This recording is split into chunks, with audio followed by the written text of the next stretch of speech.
বানিয়ারা, নওজোয়ান ছেলেরা, মুরব্বিয়ানেরা, বাপেরা, ভাইরা, মায়েরা, আল্লাহ নবীর কলিজা সাহাবী হযরত ওমর ফারুক রাদিয়াল্লাহু তাআলা আনহু জাল্লাদকে ডাকলেন, বাবা জাল্লাদ, রাজপ্রাসাদে নিয়ে চলে এসো। ছেলেটা হাতে তুলে দিলেন, জাল্লাদের হাতে তুলে দিলেন। হযরত ওমর ফারুক যে জায়গায় বসে থাকতেন, ওই জায়গা থেকে আসামি যখন মারধর হতো বাবা, ওখান থেকে মারির আওয়াজ নিজে কানে শুনতে পেতেন। এদিকে তামাম মদিনা শহরের নগরের লোকজনেরা সব বসে আছে, ওমরের বিচার দেখবে।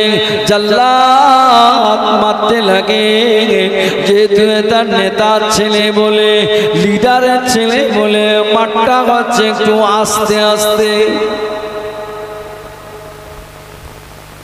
নেতার ছেলে বলে মার হচ্ছে একটু আস্তে আস্তে। তো ওমর বলছে, এই জাল্লাদ এদিকে, তা তুই তো অন্যদিন বিচার করিস, মারতি বলি তামাক কুচে দিস তখন থেকে, আমি নিজে কানে শুনতে পাই, তা আজকের মারটা ওই রকম হচ্ছে কেন? জাল্লাদ মাথা একটু হ্যাট করে রইলে, চাবুকটা আমার হাতে দে। তামাম লোকজনেরা সব ভর্তি। হযরত ওমর ফারুক রাদিয়াল্লাহু তাআলা আনহু নিজে হাতে করে চাবুকটা নিয়ে তোমার মারতে শুরু করলেন। আর ছেলে বারে বারে বলতে লাগলেন, আব্বা জান, আপনি আমাকে মারবেন না আব্বা, আমি আর অন্যায় করব না আব্বা, আব্বা জান আপনি আমাকে আর মারবেন না। ছেলে বলে, আব্বা, আপনার মনে কি একটু দয়া হয় না? আপনার মনে কি একটু মায়া হয় না? আব্বা জান, আমার চোখের পানি দেখে, আমার গায়ের রক্ত দেখে আপনার মনে কি একটু দয়া হয় না? আব্বা জান আপনি আমাকে ছেড়ে দেন। মারতে মারতে বাবা 20টা দরজাই বাকি আছে, ছেলে আমার পড়ে গেল, ইন্তেকাল হয়ে গেল। ইন্না লিল্লাহি ওয়া ইন্না ইলাইহি রাজিউন। বাবাজি আমার তামাম মদিনা মানুষদেরকে লক্ষ্য করে বলেছিলেন, মদিনাবাসীরা খবরদার তোমরা জানো, চলে যেও না, চলে যেও না, ওমরের বিচার এখনো শেষ হয়নি, তোমরা সকলে দাঁড়িয়ে যাও। হযরত ওমর ফারুক রাদিয়াল্লাহু তাআলা আনহু জানাজার ময়দানে নিয়ে গেলেন। জানাজা হয়ে গেল। জানাজা হয়ে যাবার পরে সকলে 3 মুঠো মাটি দিলেন। মিনহা খালাকনাকুম ওয়া ফিহা নুঈদুকুম ওয়া মিনহা নুখরিজুকুম তারাতান উখরা। যে যার মতো মাটি দিয়ে চলে যায়। হযরত ওমর ফারুক তামাম লোকজনদেরকে লক্ষ্য করে বলে, তোমরা চলে যেও না, ওমরের বিচার এখনো শেষ হয়নি। জাল্লাদকে ডাকলেন, বাবা জাল্লাদ এদিকে আয়, বাবা জাল্লাদ এদিকে আয়, রাজপ্রাসাদে চলে যা, আমার চাবুকটা নিয়ে আয়, বাকি 20টা চাবুক হযরত ওমর ফারুক নিজের ছেলের কবরের উপরে মেরে আদায় করে নিয়েছিলেন।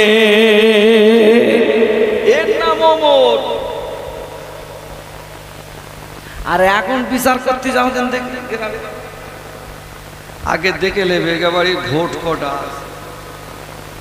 7 দোকানে 14, 3 7 21, 21টা ভোট আছে। যে কমপ্লেন দিয়েছে তার নামে আছে 3টে ভোট। বিচার কিরকম হয়?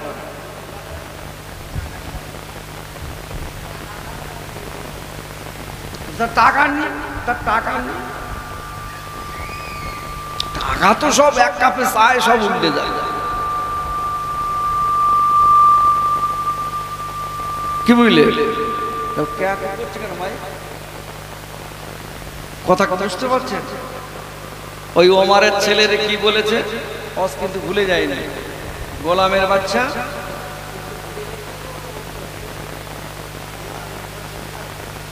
গোলামের বাচ্চা। হযরত ওমরে ফারুক तमाम সাহাবীরা সব রয়েছেন, আসরের নামাজে সকলকে ডাকার পরে বলছে, বাবা আমি ইমাম হাসান হুসাইন এসছেন, আমি আপনাদের সকলের কাছে একটি কথা পেশ করি। আমার বাচ্চাটাকে গোলামের বাচ্চা গোলাম বলল, চাকর বলল। ইমাম হাসান হুসাইনকে জিজ্ঞাসা করছে, বাবা তুমি বলেছো? বলছে হ্যাঁ। তা বলছে এটা তুমি লিখে দিতে পারবে? মানে বিদ্যুৎ গতিতে লিখে কোনো কথা হবে না। বলছে বাবা এটা লেখা হয়ে গেল। বলে সত্যি করে বলেন দিন, আপনি কি আমার নানার গোলাম ছিলেন না? জোরে বলেন সুবহান। সে গোলামের বাচ্চা তো আপনার ছেলে। তা আমি তো এটাই তো বললাম। মাইকম্যান কোথায় গেলে? কি বুঝলে? গোলামের বাচ্চা গোলাম বলেছে। হযরত ইমাম হাসান হুসাইন লিখে দিচ্ছে, হযরত ওমরে ফারুক আমার নানা জানের বলো গোলাম ছিল। বিচার হয়ে গেল। হযরত ওমরে ফারুক খুশিতে কাঁদতে লাগলেন, সাহাবায়ে কেরামদেরকে বলতে লাগলেন, ও নবী পাকের সাহাবীরা, ও নবী পাকের সাহাবারা, আপনারা সকলে বাড়িতে যান। আমি ওমর আপনাদের যাওয়ার আগে একটা ওসিয়াত করে বলে যায়, আমি ওমর ইন্তেকাল হয়ে যাব, মারা যাব, মরে যাব। কিয়ামতের মাঠে আল্লাহ পাক আমাকে তুলবে। ওই দিন আমি আল্লাহ পাক যদি আমাকে যদি বলেন, এই ওমর, ও ওমর, আমি আল্লাহ পাক জানিয়ে দিলাম তোমার ওই দিনের নামাজটা আমি আল্লাহ পাক আমার দরবারে কবুল করিনি। ওই দিনের রোজাটা আমি আল্লাহ পাক আমার দরবারে কবুল করিনি। কি এমন ইবাদত তুমি করেছো? আমি ওমর ওই দিন কোথায় কিছু বলবো না। ইমাম হাসান আর হুসাইনের এই কাগজটা, চিঠিটা আমি আমার আল্লাহ পাকের সম্মুখে চুপটি বেড়ে দাঁড়িয়ে ধরে রাখবো। আল্লাহ পাক ওমর তো তেমন কিছু করতে পারিনি, আল্লাহ নামাজ রোজা ইবাদত তেমন কিছু করতে পারিনি। আমি আমার নবী পাকের গোলাম ছিলাম, চাকর ছিলাম, জান্নাতে যুবকদের সরদার লিখে দিয়েছে।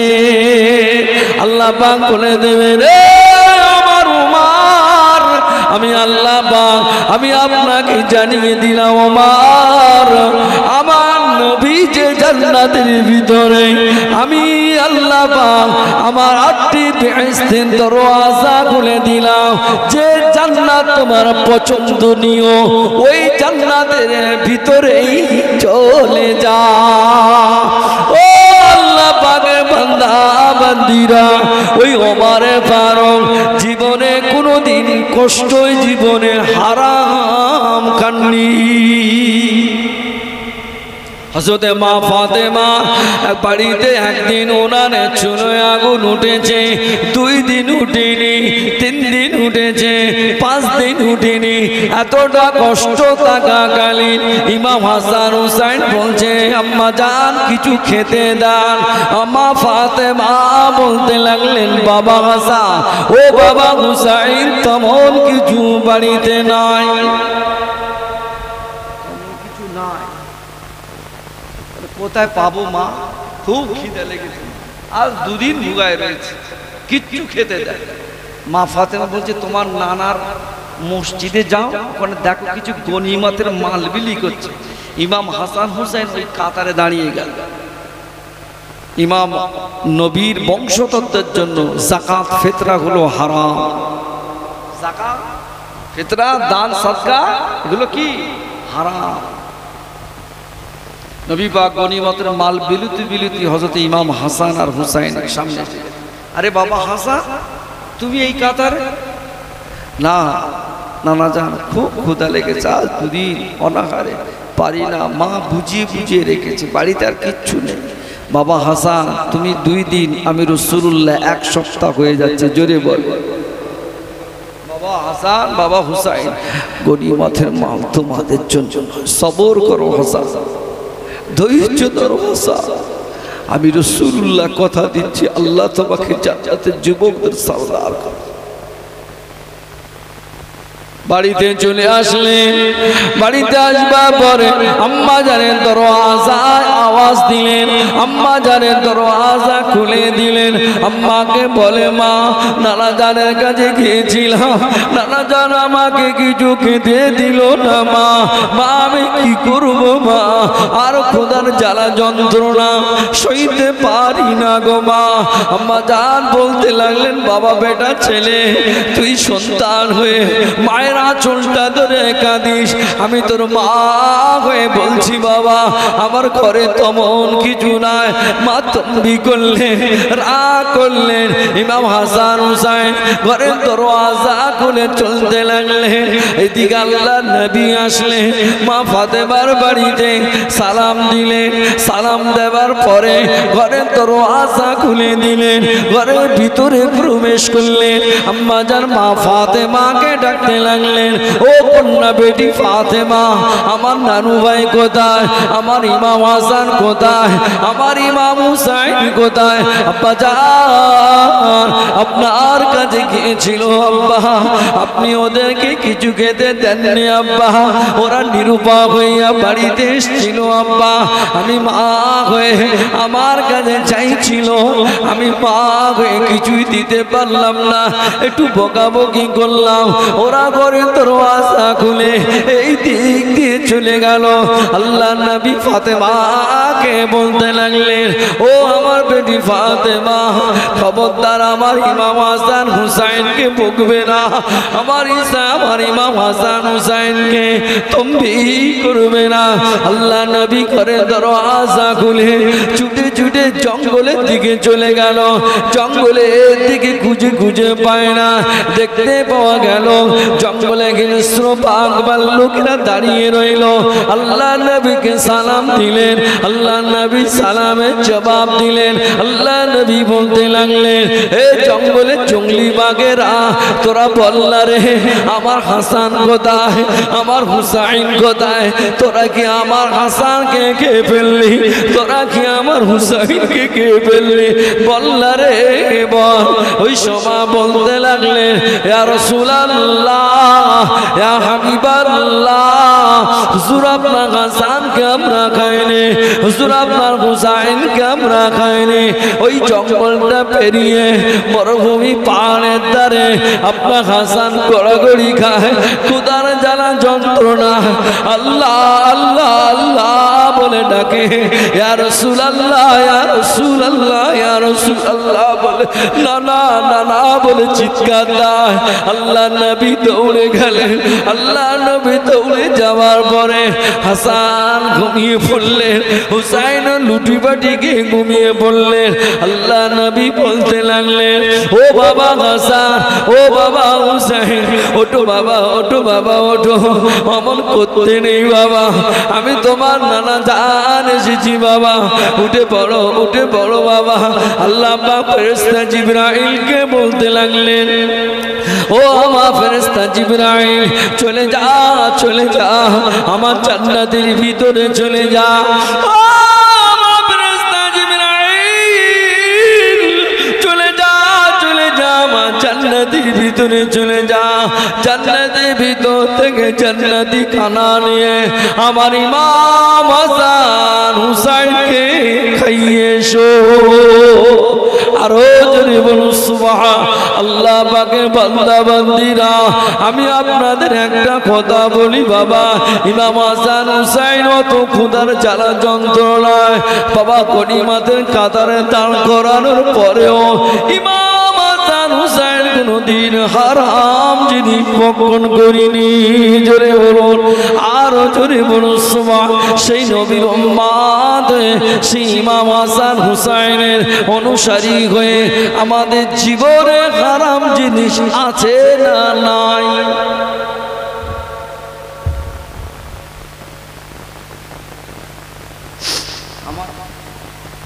আমাদের জীবনে আছে না না?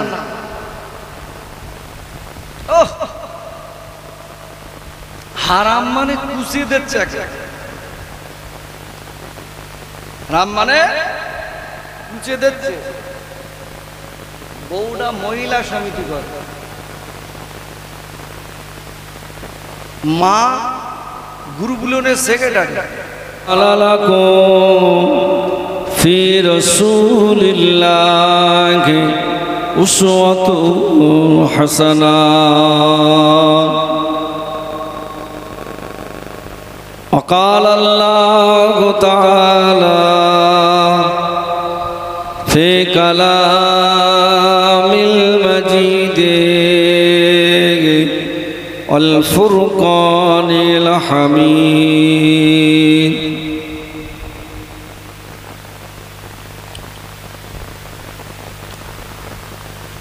نبئ عبادي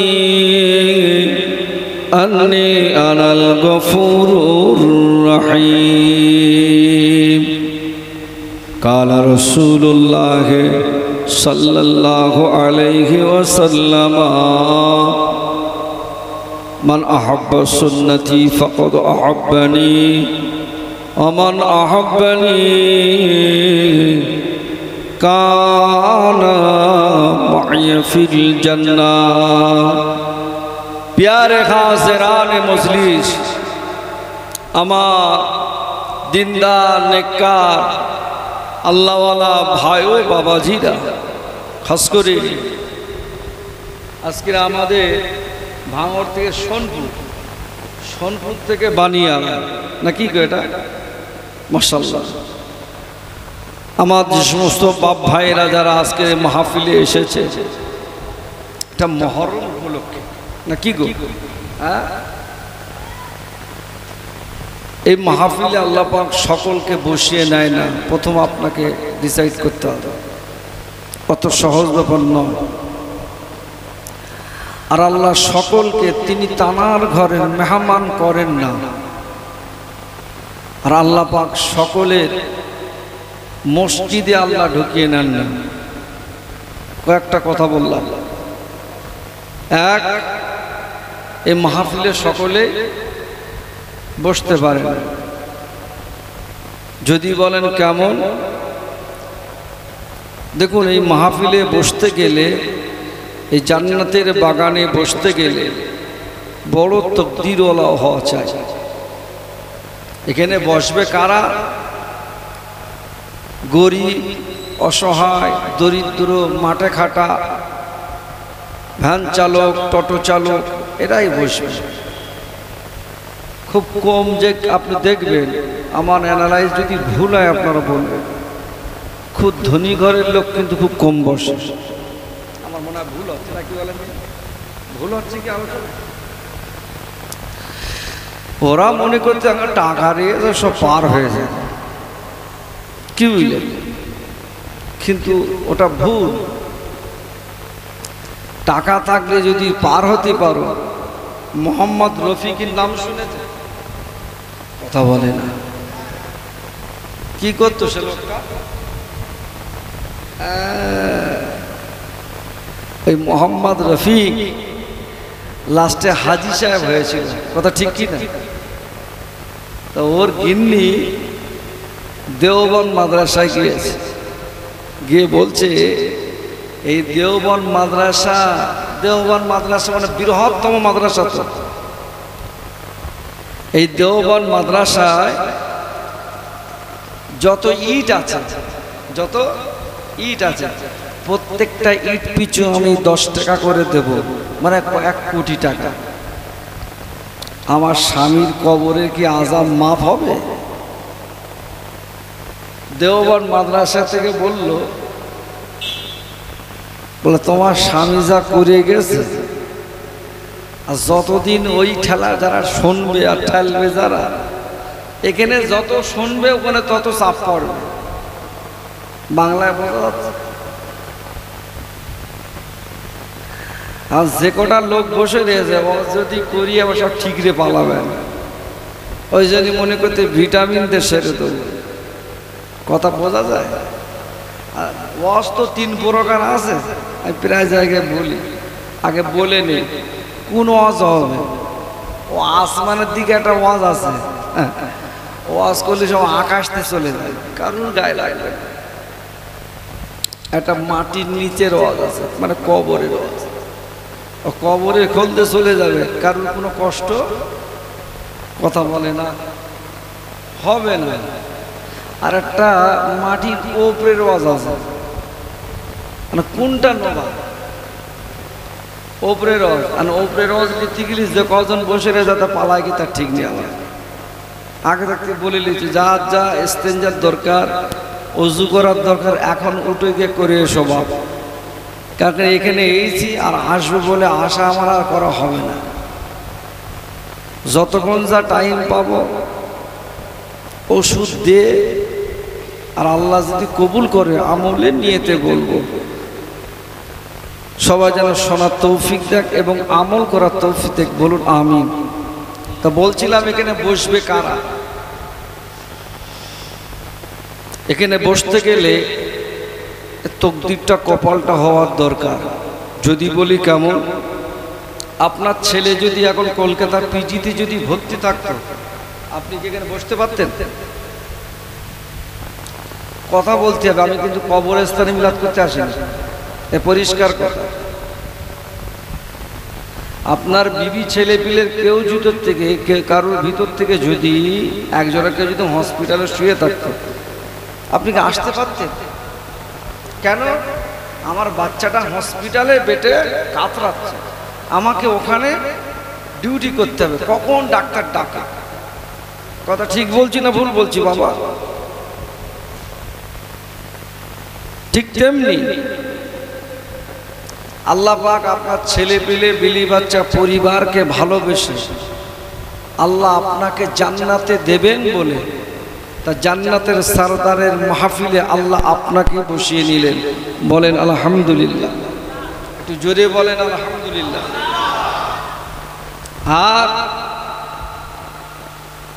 যারা নেকির দরকার নেই, আবার নামাজ বেশি পড়লি সেও দোষ।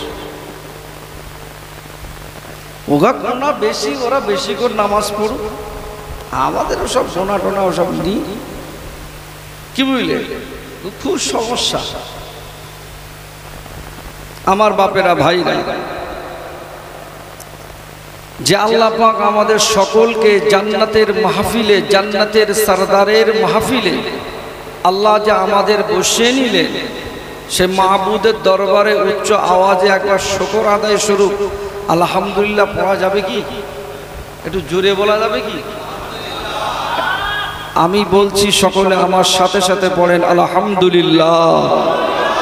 হয়নি যেন মনে আছে খুব কষ্টের ভিতরে আছে, একটু ঝেড়ে কেসে মারেন আলহামদুলিল্লাহ।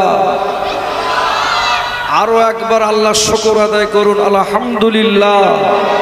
আল্লাহু আকবার, আল্লাহু আকবার। তারপর পরে জানায় আমাদের নবী, নূর নবী, দয়াল নবী, রহমতের নবীর শানে জানায় অসংখ্য দরুদের নজরানা। সকলে বলুন সাল্লাল্লাহু আলাইহি ওয়াসাল্লাম। আমার বাপেরা, ভাইরা যারা এদিকে ওদিকে ঘোরাফেরা করছেন, আর ডাকবো না, বিদ্যুৎ গতিতে চলে আসে। আল্লাহ পাক ইমাম হাসান আর হুসাইনকে বড় ইজ্জত ওলা করেছে, বড় সম্মান ওলা করেছে। আমার আগে ভাই তো প্রত্যেক জুমায় আলোচনা করে, আপনাদের কি করি, আবার আজকেরও করলেন। তা আমি ইমাম হাসান হুসাইন হুজুরের ছোট্ট একটি অকিয়া পড়ে বলে আমি ফের অন্য জায়গায় আলোচনা করব। কেন? আপনারা দীর্ঘদিন ধরে শুনে আসছেন, ভাইও একদিন বলল, আপনার টাটকা শুনলেন নাকি? অতএব জান্নাতের যুবকদের যিনি সরদার হবেন, আমি ইমাম হাসান হুসাইনকে ভালোবাসবো না, মা ফাতেমাকে ভালোবাসবো না, আমি নবী নবী করে পাগল হব, জান্নাতে যাওয়া যাবে? হ্যাঁ, আমি রাসূলুল্লাহকে ভালোবাসবো না, আমি আল্লাহকে ভালোবাসবো, জান্নাতে যাওয়া যাবে কি? তাহলে পুরো পরিষ্কার কথা, শুধু আল্লাহকে ভালোবাসা, আল্লাহকে ভালোবাসলে জান্নাত পাওয়া যাবে না। নবীকে ভালোবাসলে, মা ফাতেমাকে না ভালোবাসলে জান্নাত পাওয়া যাবে না। কোরআন তার রেকর্ড দিচ্ছেন, কোরআন শরীফ তার দলিল। আল্লাহ পাক জানিয়ে দিলেন, কুল ইন কুনতুম তুহিব্বুনাল্লাহ ফাত্তাবিউনি ইউহিব্বুকুমুল্লাহ ওয়া ইয়াগফির লাকুম যুনুবাকুম আল্লাহু গফুরুর রহিম। জোরে বলা যায় না, জোরে বলা যায় না। আল্লাহ পাক জানিয়ে দিলেন, ও আমার হাবিব, আমি আল্লাহ পাক আপনাকে জানিয়ে দিলাম, কুলকে নবী আপনি বলে দেন, ও নবী আপনি বলে দেন, তুহিব্বুনাল্লাহ ফাত্তাবিউনি, আমি আল্লাহ আমাকে যদি ওরা ভালোবাসতে চায়, মহব্বত যদি করতে চায়, ও আমার হাবিব আগে আপনাকে ভালোবাসো, আপনার ভালোবাসার ভিতর থেকে আমি আল্লাহ পাক আমারই ভালোবাসা হয়ে যাবে। ও আমার হাবিব, আমি আল্লাহ পাক আপনাকে জানিয়ে দিলাম, আপনাকে কেউ যদি ভালোবাসে, আমি আল্লাহ পাক আমাকে কেউ যদি ভালোবাসে, আসমান সমূহ যদি গুনাহ করে, আমি আল্লাহ পাক ইন্নাল্লাহা ইয়াগফিরুজ যুনুবা জামিআ ইন্নাহু হুয়াল গফুরুর রহিম। ও আমি আল্লাহ পাক আপনাকে জানিয়ে দিলাম, আমি আল্লাহ পাক আপনাকে শুনিয়ে দিলাম, আপনার ইজ্জতের সম্মানের খাতিরে আমি আল্লাহ পাক জীবনের গুনাহ কথাগুলোকে মাফ করে দিয়ে আমি আল্লাহ পাক বেগুনাহ মাসুম বানিয়ে দেব। আর সুবহান, এটা আল্লাহর ওয়াদা।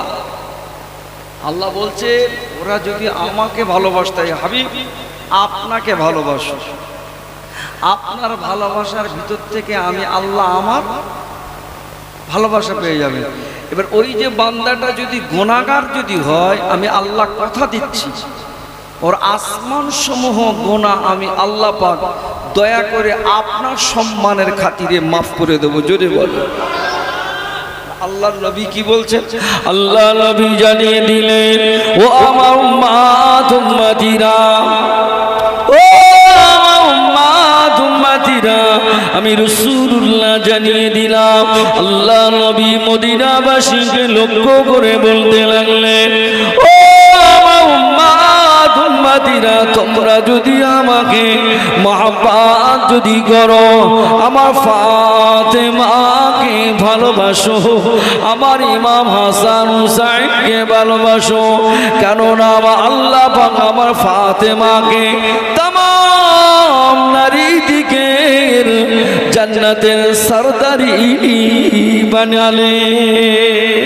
আমি আল্লাহ পাক, আমি রাসূলুল্লাহ জানিয়ে দিলাম, আমার আল্লাহ পাক আমার ইমাম হাসান আর হুসাইনকে আমার আল্লাহ পাক যুবকদের সরদার বানালে।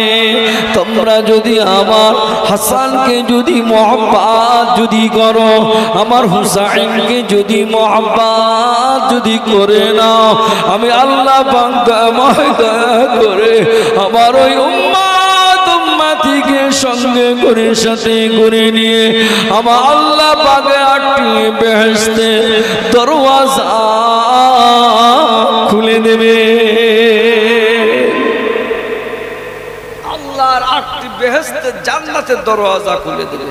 তবে ওই ভালোবাসাটা যদি সঠিক হয়, ভালোবাসাটা যদি সঠিক যদি হয়, কেমন আপনি বলেন তো দেখি। হযরতে আবু বকর সিদ্দিক হুজুরের জীবনের কি নেক আমলের অভাব ছিল? কথা বলে না। কিন্তু ইমাম হাসান হুসাইন হুজুরের সঙ্গে যখনই দেখতেন খুব বিনয়ের সঙ্গে কথা বলতেন, কারণ ওনারা হলেন নবী আল্লাহ। আহা কি বলে হযরতে ওমরে ফারুক রাদিয়াল্লাহু তাআলা আনহুর জীবনে কি নেক আমলের অভাব ছিলেন? বলেন কোন ওমর? আল্লাহ যাকে এত সম্মান দিয়েছিলেন, আল্লাহ রাসূল বলতে লাগলেন, আল্লাহ নবী জানিয়ে দিলেন, আনা খাতামুন নবিয়িনা লা নবিয়্যা বা'দি, আমি হলাম শেষ নবী, আমার পরে আর কোনো নবী হবে না। আল্লাহ পাক কাউকে যদি নবী বানাতেন, আল্লাহ পাক ওমরকে নবী বানাতেন। ও আমার বাবেরা, ভাইরা, মায়েরা, বোনেরা, বেটিরা, আল্লাহ পাক জানিয়ে দিলেন, আল্লাহ হাবিব জানিয়ে দিলেন, ও আমার উম্মত উম্মতিরা, আমি রাসূলুল্লাহ জানিয়ে দিলাম, তোমরা আমার ফাতেমাকে মেনে নাও, তোমরা আমার ইমাম হাসান হুসাইনকে মেনে নাও। হযরতে ওমর ফারুক রাদিয়াল্লাহু তাআলা আনহু যখন ইমাম হাসান হুসাইনের সঙ্গে যখন তিনি কথা বলতেন, মাথাটা নিচু করে কথা বলতেন, কেননা হযরতে আবু বকর সিদ্দিক, হযরতে আলী কাররামাল্লাহু ওয়াজহু, হযরতে ওমর ফারুক রাদিয়াল্লাহু তাআলা আনহু সমস্ত সাহাবীরা দাঁড়িয়ে রইলেন।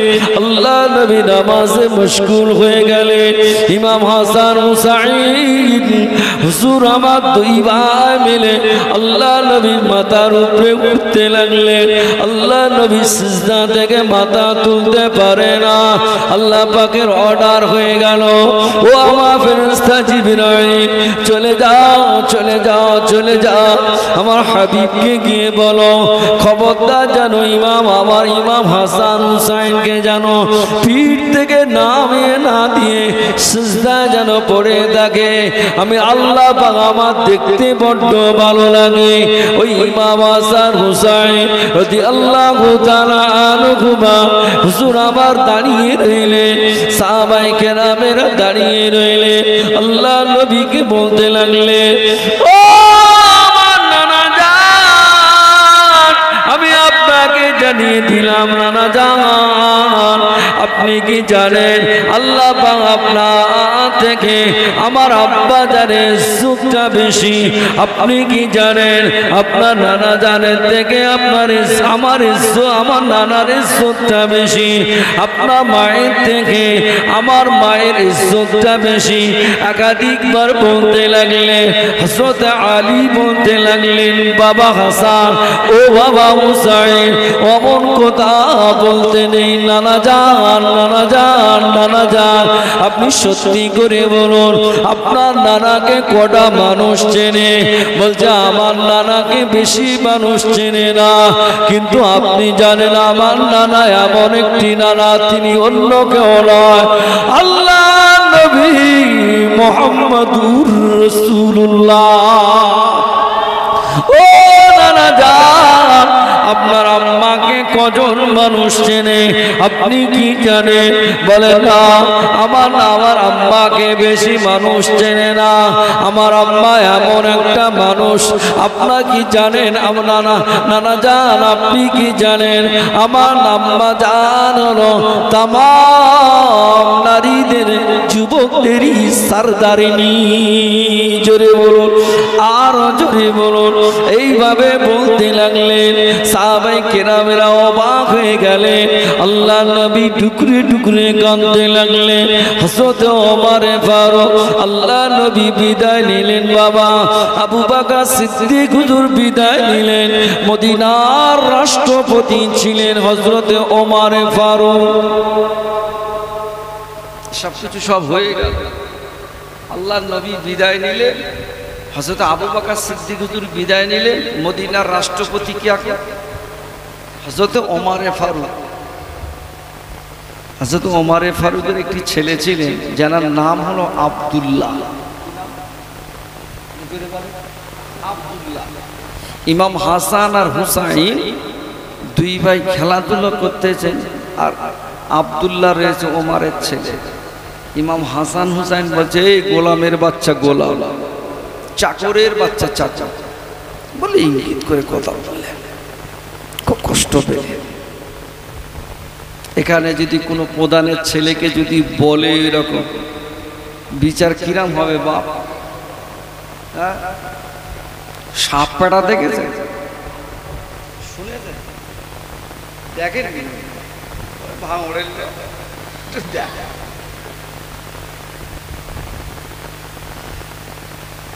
ও সাপ জীবনে এদিক এদিক ছাড়া হাঁটতে পারে না। তোরে বলতে তুই সদা হয়ে হাঁটতে পারিস না, তা বলতেছে না, তা বলতে যা ওদিক যা সদা করে দেবে। বলে যেই রাস্তায় উঠে যা ছেলেরা দেখতে পেয়েছে এমন মার মেরেছে, মাল সদা হয়ে গেছে। তা বলতে সেই তো সদা হলি, তো একেবারে শেষ বয়সে গিয়ে সদা হলি, কথা বলতে পারে না।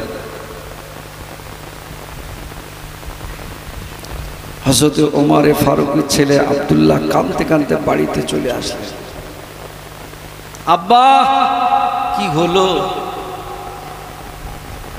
দেখো না, ইমাম হাসান আর হুসাইন ওরা আমাকে চাকরের বাচ্চা চাকর বলল, গোলামের বাচ্চা গোলাম বলল। বলে তাই? বলছে হ্যাঁ। বলে কোনো কথা হবে না, বিচার চলবে, কঠিন বিচার হবে। আসরের নামাজ এসে গেল, সাহাবীদেরকে বলছেন হযরত ওমরে ফারুক, এই সব বসে যাও। কেন? বিচার আছে। কান বিচার এখন ফের আবার আসরের সময়। বলে ইমাম হাসান হুসাইন হুজুরের নাম। সাহাবীরা তো পাগল হয়ে যাচ্ছে, সর্বনাশ, কার নামে বিচার ফেলতেছে? তো জান্নাতের যুবকদের সরদার, আর তার নাম আবার কিসের বিচার? এই কথা বলছে না, বস, বিচার হবে, খুব কড়া বিচার। ছেলেকে ডাকলেন, বাবা আব্দুল্লাহ এদিকে আয়, মেম্বারের এদিকে আয়। সামনে ডেকে নিল। হযরত ওমরে ফারুক ইমাম হাসান আর হুসাইনকে ডাকলেন, ও বাবা হাসান, ও বাবা হুসাইন, এদিকে এসো, এদিকে এসো। বিনয়ের সঙ্গে ডাকলেন, আদবের সঙ্গেই ডাকলেন। সকলে ডাকবার পরে তামাম মসজিদের নববী শরীফে তামাম সাহাবায়ে কেরামেরা সকলে মিলে দাঁড়িয়ে রইলেন। বিচারটা দেখবে কেমন বিচার করে, কিসের বিচার করে, কেমন বিচার দেখবে। ওমরের বিচার কি ভাই হালকা পাতলা বিচার? হ্যাঁ, বিচার খুব কড়া হবে বলে মনে হয় তো নাকি? কিরকম কড়া? ও বিচার করতে গিয়ে নিজের ছেলেরে মেরে দিয়েছে। বিচার করতে গিয়ে কথা বলে না, বিচার করতে গিয়ে নিজের ছেলেরে পোষা করতেছে। ছেলে কোনো কারণবশত নেশাদ্রষ্টব্য জিনিস খেয়ে ফেলেছে। তা মদিনা সব গলিতে গলিতে খবর হচ্ছে, ওমর তো প্রত্যেকদিন লোকের বিচার করে বেড়ায়, আজকে তো নিজের ছেলে অপরাধ করেছে, বিচার। গ্রামে গঞ্জে সব জায়গায় একেবারে হই হুল্লো অবস্থা। বলে কোনো কথা হবে না, বিচার হবে। আমার ছেলে বলে লাগছে না, কেন বিচার হবে, কেন কোরআন মাফিক বিচার। কথা বলে বিচার হবে। সব জায়গায় সংবাদ হয়ে গেল, সকলে চলে আসলো। হযরত ওমরে ফারুক বললেন, আগামীকাল সকালে 10টার সময় বিচার হবে, তোমরা সকলে চলে আসবে। জাল্লাদকে ডাকলেন, বাবা জাল্লাদ এদিকে আয়, বাবা জাল্লাদ এদিকে আয়।